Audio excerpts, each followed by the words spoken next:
Hello students, so today we will start with the new chapter and that is your chapter number 8, Force and Laws of Motion. In the previous chapter, in the 7th chapter, we have discussed about the motion. What is motion? Okay students, so we have discussed about the motion कैसे मतलब किस object में motion है और हमने motion को calculate किया था like final velocity, initial velocity, acceleration और उस मोशन में उस ऑब्जेक्ट को कितना टाइम लग रहा है. So we calculated time also. We have discuss the equations of motion also. तो हमने ऑल टुगेदर किसकी बात की? ऑब्जेक्ट की मोशन की बात की है कि ऑब्जेक्ट मोशन में है तो उसकी वैल्यूज़ क्या है, उसकी डायरेक्शन क्या है, वो कितनी स्लो स्पीड में जा रहा है, कितनी हाई स्पीड में जा रहा है.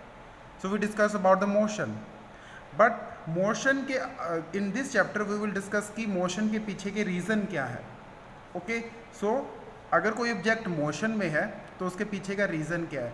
Now that reason is the force and laws. ये दो चीज़ें हैं जो किसी भी ऑब्जेक्ट के मोशन को जस्टिफाई करती हैं या उसके लिए रिस्पॉन्सिबल होती हैं, उस ऑब्जेक्ट के मोशन के लिए रिस्पॉन्सिबल होती हैं. And that are forces and laws. किसके? मोशन के. So in this chapter we will discuss about what is the cause of motion. मतलब मोशन, कोई ऑब्जेक्ट मोशन में है तो उसका कारण क्या है. तो हम इस चैप्टर में उसके कॉज की स्टडी करेंगे, यानी कि फोर्स एंड लॉज की स्टडी करेंगे of motion. Okay, so students आपने क्या करना है, you have to open your book. आपने अपनी एनसीईआरटी बुक ओपन करनी है and that will be your homework like thing कि इसमें जहाँ जहाँ मैंने इम्पोर्टेंट टर्म्स जो है अंडरलाइन की हुई हैं, आपने भी अपनी एनसीईआरटी के बुक में वो अंडरलाइन करना है और उसको रीड करना है, उसको लर्न करना है. ओके, और जब after the school you will come back again, so that will be asked and checked कि आपने उस पॉइंट को अंडरलाइन किया हुआ है या नहीं किया हुआ है. This you have to follow very strictly.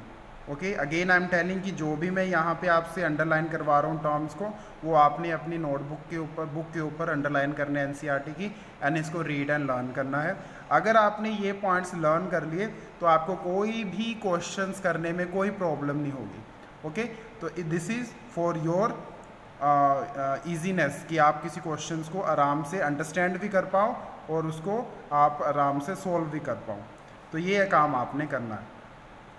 Okay, so we'll start with, okay, so you can have your book, NCERT book. उसमें जो पेज नंबर का वेरिएशंस हो सकता है अकॉर्डिंग टू योर बुक, कि आपके पास ओल्ड बुक है या न्यू बुक है, तो आप उसके साथ मैच जरूर कर लीजिएगा पैराग्राफ्स को.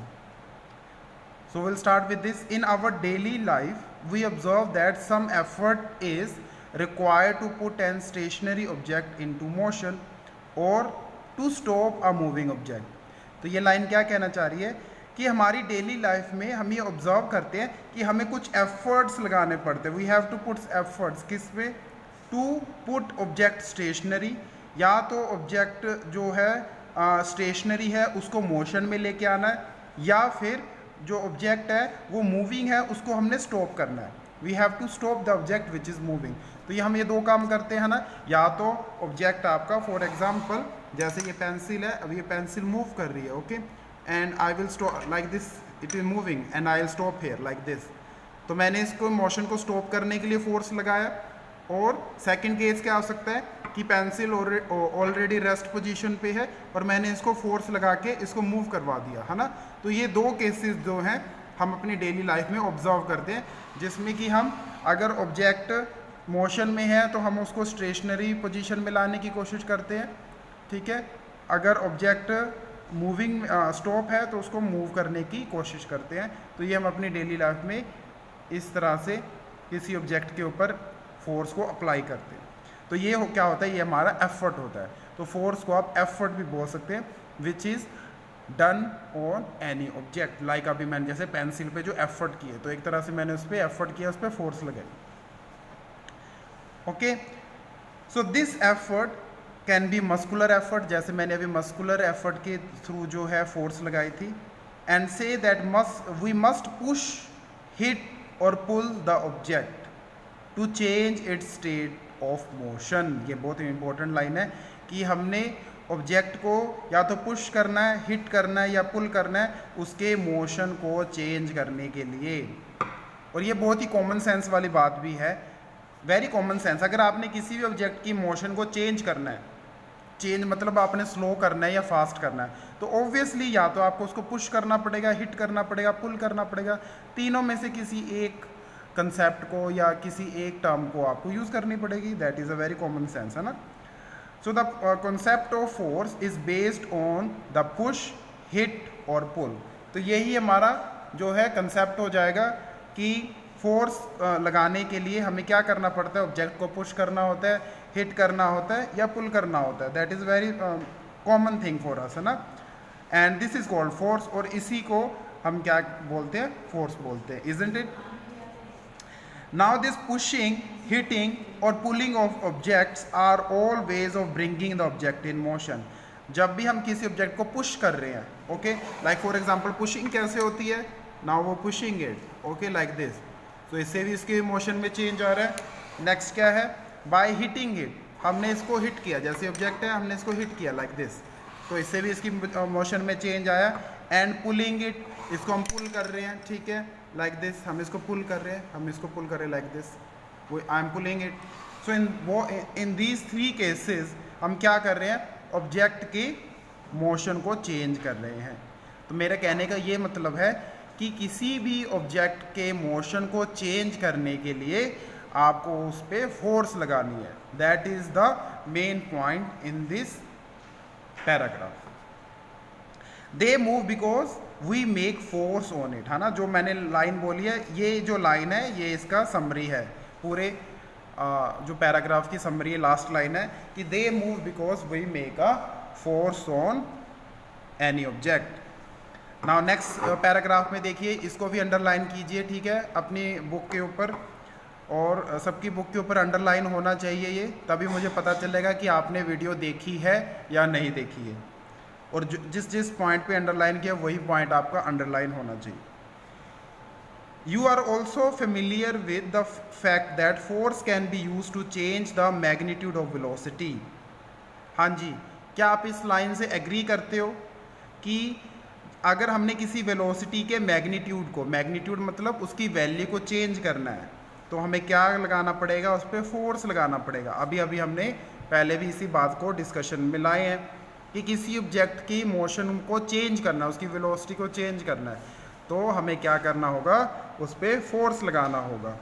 अच्छा, और क्या करने के लिए हमें फोर्स लगाना होता है, टू चेंज इट्स डायरेक्शन, हमें इसकी डायरेक्शन को चेंज करने के लिए भी ऑब्जेक्ट के ऊपर फोर्स लगानी होती है। यस और नो, है ना, सही बात है ये। अगर कोई ऑब्जेक्ट किसी एक पर्टिकुलर डायरेक्शन में ऐसे जा रहा है, मैंने उसकी डायरेक्शन चेंज करनी है, तो मुझे उस पर फोर्स लगानी पड़ेगी, तभी उसकी डायरेक्शन चेंज होगी, नहीं तो ऑब्जेक्ट उसी डायरेक्शन में मूव करता रहेगा। That is also very common sense वाली बात है ये भी, है ना। तो इसमें कोई ज़्यादा हार्ड एंड फास्ट रूल नहीं है इसका कोई। अच्छा, और क्या करने के लिए हमें फोर्स लगानी होती है, हम किसी ऑब्जेक्ट की शेप या साइज को चेंज करने के लिए भी फोर्स लगाते हैं। You can see through this examples. आपने स्प्रिंग है, आपने अपने डेली लाइफ में कभी ना कभी स्प्रिंग तो देखा होगा, है ना। तो स्प्रिंग में क्या होता है, जैसे मेरे पास स्लिंकी है ना, ये स्लिंकी है, अगर मैंने इसकी शेप को चेंज करना तो मुझे क्या लगाना पड़ेगा, इस पर फोर्स लगाना पड़ेगा, और इसकी शेप में चेंज आ रहा है तो मैं अपने दोनों हाथों से इस पर फोर्स लगा रहा हूँ, और इसकी जो है पोजीशन में, इसके जो है शेप में चेंज आ रहा है ना। जैसे कोई बैलून हो या रबड़ की बॉल हो, उसकी शेप में चेंज लाना है आपको, तो आपको उसको क्या करना पड़ेगा, पुश करना पड़ेगा आपको। ये बॉल है, बॉल की डायरेक्शन को चेंज करना है ना, तो आपको क्या करना पड़ेगा, फोर्स लगाना पड़ेगा विद द हॉकी स्टिक। तो ये सारी चीज़ें क्या हैं, ये सारी चीज़ें मोशन को चेंज करने के लिए, मोशन को चेंज करने के लिए आपको उस पर क्या लगानी होती है, फोर्स लगानी होती है, तभी उसका जो है मोशन में चेंज आएगा। अब हम बात करेंगे, अब हम जान चुके हैं कि मोशन के लिए रिस्पॉन्सिबल कौन है, फोर्स है।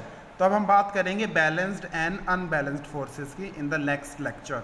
Thank you very much students, आपने इसको रीड करना है और अंडरस्टैंड करना है कि बैलेंस्ड और अनबैलेंस्ड फोर्स क्या होती है।